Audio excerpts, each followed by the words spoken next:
मैं सोनू कश्यप जी, जो जिस भाई की हत्या हुई है, जिसको जला के मार दिया, उस माँ को मैंने तड़पते हुए देखा। उनकी उसकी बहन को मैंने बड़ी को तड़पते देखा। उन्होंने कहा कि हमारा अकेला सहारा था, वो हमसे छीन लिया। मैं भाई का फर्ज निभाने के लिए, उनके आंसू पोंछने, एक बेटा बनने के लिए वहां जा रहा था। ये मेरा फर्ज भी है। चुनाव के समय तो हर कोई जाता है वोट मांगने के लिए, तमाम तरह की मीठी मीठी बातें करने के लिए। दुख में जो साथ खड़ा हो वही अपना होता है।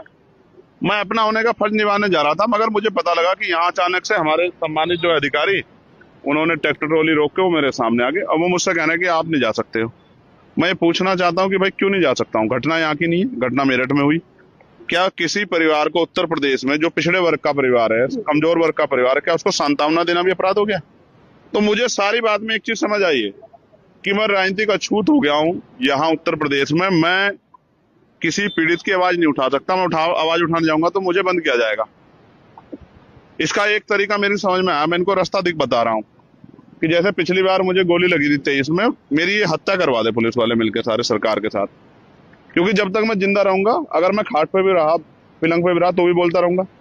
तब भी जब भी इन पे अन्याय होगा मैं बोलूंगा, पिछड़ों पे, दलितों, मुसलमानों पे, गरीबों पे, बहनों पे। तो एक ही तरीका है इनके पास।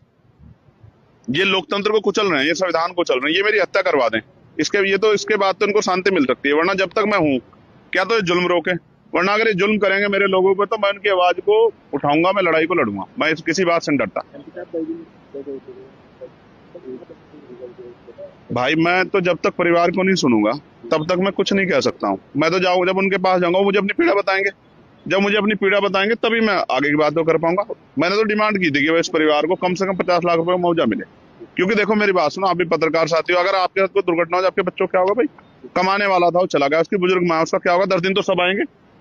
तो उसको 50 लाख रुपए मदद दो, एक सरकारी नौकरी मिले, और सबसे इम्पोर्टेंट है इस घटना की सीबीआई जांच हो। ये मांग उठा रहे हो। अब आप पीड़ित के यहाँ जाएंगे या यहाँ से वापस जाएंगे? मैं आप बताओ मुझे। मैं जैसे आगे बढ़ूंगा तो मीडिया वाले कहेंगे पुलिस क्या लड़ रहे हैं। तो मैं शांति से बड़े अधिकारियों को कह रहा हूँ कि वो मुझे अपनी गाड़ी में ले चलें, मोटरसाइकिल पे ले चलें। मैं अपने सब साथियों को वहीं रुके, मैं अकेला आदमी जाकर उनकी बात सुन के और उसको आगे आपके सामने बता दूं। इसके अलावा बताओ रास्ता क्या है लोकतंत्र में?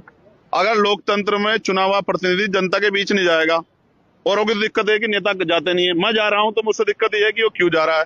तो भाई और लोगों की मदद नहीं करना चाहता, मैं तो करना चाहता हूं, तो मुझे फांसी चढ़ा दो। यही रास्ता है इनके पास।